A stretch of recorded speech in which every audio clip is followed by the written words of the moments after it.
almost over and soon your kids will be heading back to school. But how can you make sure your kids stay healthy this school year without stressing yourself out? Here with some tips is registered dietitian Nancy Dell. Nancy, you've got 8 tips for a healthy school year, and your first tip is to have a morning checklist for your child. Well, you want to be emotionally healthy as well as physically healthy. So you don't want the morning to be brush your teeth, did you get your lunch, get dressed. So a good idea is to have a checklist. In fact, get your child involved in making the checklist and say, what do we need to do every morning? Let's make a checklist, and that way they're involved. They have responsibility. They feel like they've achieved something versus all this negative. Did you do this? Did you do that? So, you want to make sure they eat their breakfast, they get dressed, they brush their teeth. Did they remember their lunch? Did they remember their homework? And they can just go through and check off the list or visually just check it off. What a genius idea. And it keeps everyone from being frazzled. Right. It was such a calm morning. I even do this on vacation. I mentioned that, when we are packing up to leave, everyone has a list of what they need to do, and just whenever you get it done in your own time, we're leaving at such and such a time, it has to be done. I love checklists, so if I love them, I know it would be great for kids as well. And that makes the mornings much, much easier. Now moving on to breakfast. Always make it a priority, you say. Very important that kids have breakfast. We know study after study shows you can't concentrate on an empty stomach. You're not going to be able to focus. Kids perform better in school when they do have breakfast. So use the plate method, which I think most people are familiar with now.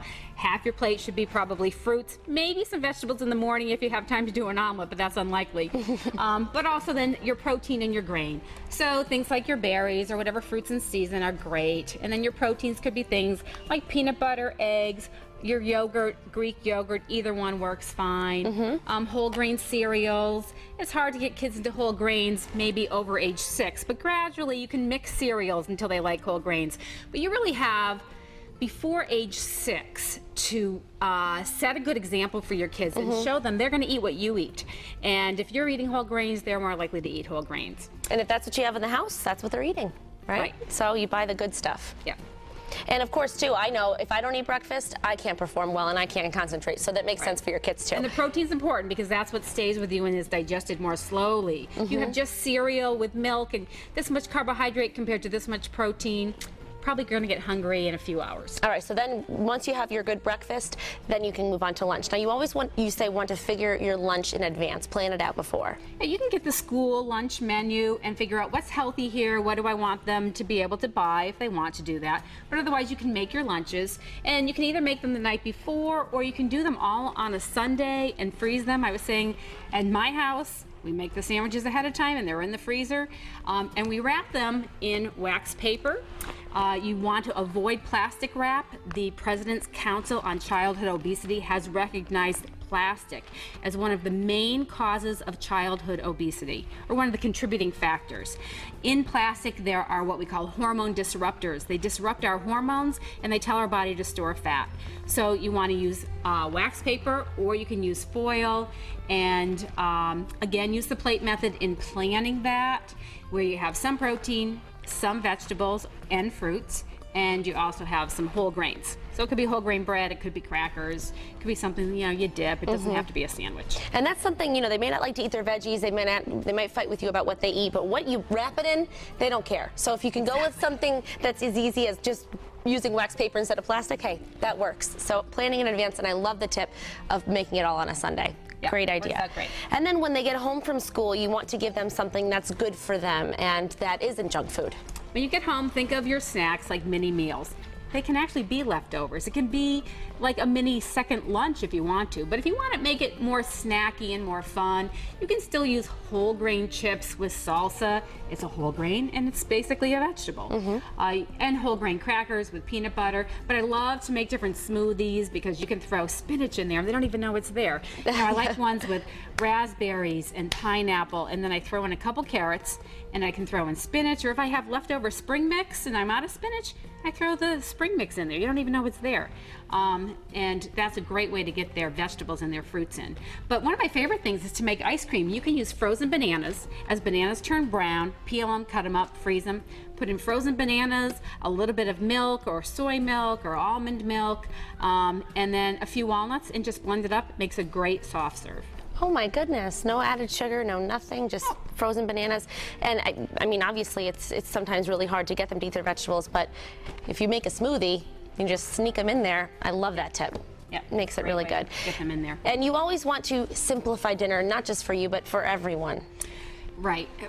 Again, plan ahead. It could be Monday is our meatless day with veggie burgers. It could be Tuesday is taco night. Wednesday is pasta and salad and ground turkey, and so on. So you can plan ahead like that, at least for Monday through Friday with the crazy days. But what I do, because vegetables seem to be the one thing that gets a little left out, you might end up with hamburgers, but oh, we didn't get any vegetables. Right. Is again, on a Sunday or whatever day is good for you, I just make sure all my vegetables are ready. I kind of pick 3 for the week. If it's green beans, I make sure they're snipped, or if I'm using squash, I make sure it's cut up, because if I don't cut it up ahead of time, it's gonna rot, you know, I'm busy.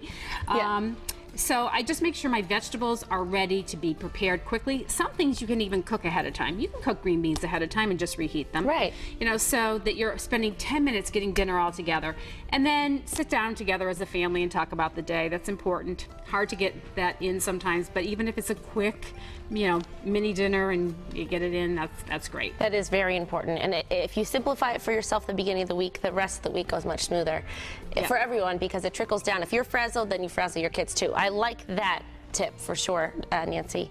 Make it easy. Now moving on to practice what you preach. So if you're exercising, chances are your kids will want to too. Right. You want to set a good example. You want to exercise. I don't care. I brought my little rubber tube thing here that you can get at like even discount stores. And just even if you're watching TV, goes under your feet.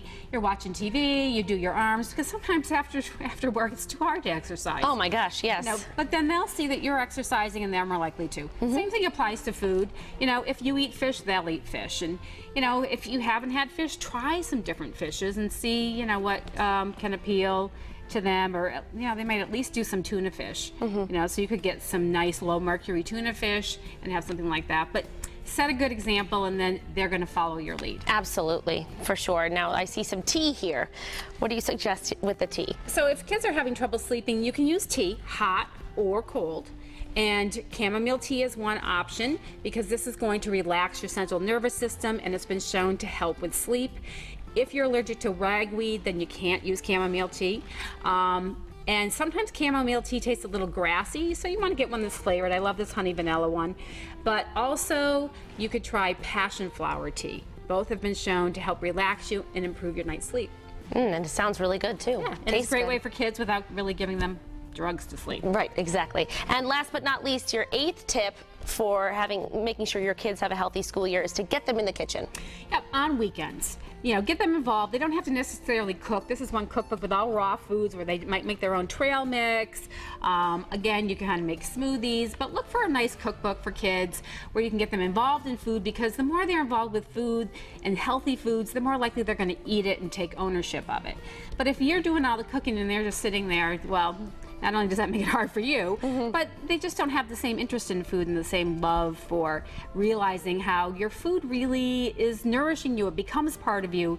You know, that every cell of your body turns over, and you've got to replace it, and you got to replace it with good, healthy stuff. It's great advice, Nancy. Every mom, dad, and child will be ready for the school year and be healthier this year, thanks to you. Thank you. And for all of Nancy Dell's advice on eating healthier, you can log on to our website, mymassappeal.com, later on today.